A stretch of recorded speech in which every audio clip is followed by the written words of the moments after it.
इस यूनिवर्स में कई सारी गैलेक्सीज मौजूद हैं और इन गैलेक्सी में कई सारे ग्रह, उपग्रह और तारे मौजूद हैं।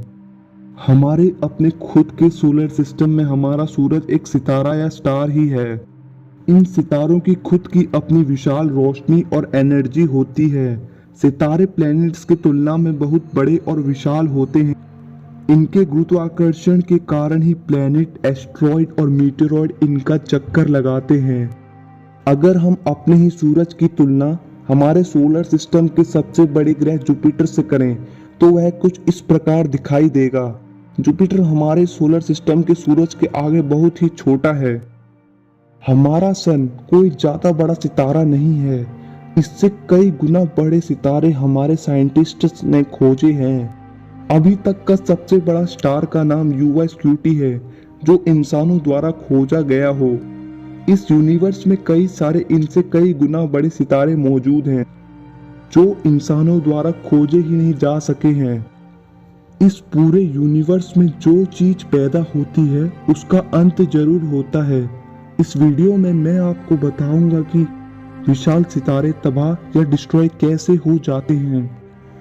इस यूनिवर्स के हर एक स्टार का अलग अलग लाइफ स्पैन होता है। स्टार के साइज पर निर्भर करता है कि वह कितना जिएगा।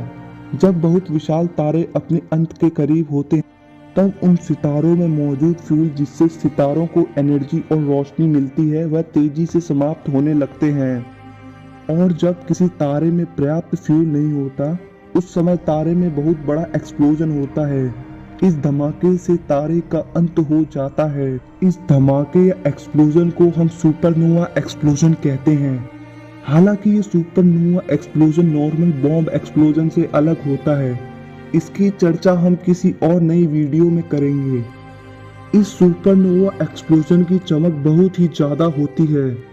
इसकी चमक एक पूरी गैलेक्सी, जिससे कई सारे विशाल जीवित सितारे मौजूद हैं, उनसे भी कई गुना ज्यादा होती है। इस सुपर एक्सप्लोजन के बाद यूनिवर्स में एक ब्लैक होल और न्यूट्रॉन सितारे का जन्म होता है। जो सुपरनोवा एक्सप्लोजन बहुत ज्यादा बड़े, विशाल और ताकतवर होते हैं, उन्हें हम सुपरनोवा नहीं हाइपरनोवा एक्सप्लोजन कहते हैं। जब नॉर्मल सुपरनोवा एक्सप्लोजन ही बहुत विशाल, शक्तिशाली और एक गैलेक्सी की रोशनी से ज्यादा रोशनी पैदा करता है, तो हाइपरनोवा एक्सप्लोजन तो अलग ही लेवल की रोशनी और एनर्जी पैदा करेगा। हमारा अपना सन जो वैसे है तो बहुत बड़ा, लेकिन सितारों की श्रेणी में उसे छोटा माना जाता है। हमारा सन इतना बड़ा स्टार नहीं है कि इसकी मौत सुपरनोवा एक्सप्लोजन के कारण हो। सुपरनोवा एक्सप्लोजन बड़े सितारों में ही होता है। इस पूरे यूनिवर्स में एक सेकंड में एक सुपरनोवा एक्सप्लोजन हो जाता है। हमारी मिल्की वे गैलेक्सी में एवरेज 2 सुपरनोवा एक सेंचुरी में हो जाते हैं।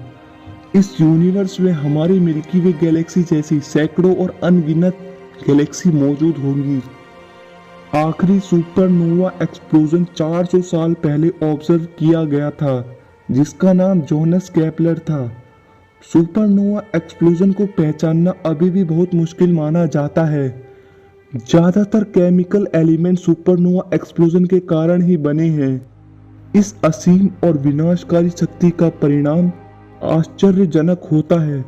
कुछ प्रसिद्ध स्टेलर ऑब्जेक्ट, जिन्हें हम दूरी ऑब्जेक्ट भी कहते हैं, आज हम जानते हैं वह भी सुपरनोवा एक्सप्लोजन के कारण सैकड़ों और हजारों साल पहले पैदा हुए थे। आज की इस वीडियो में बस इतना ही।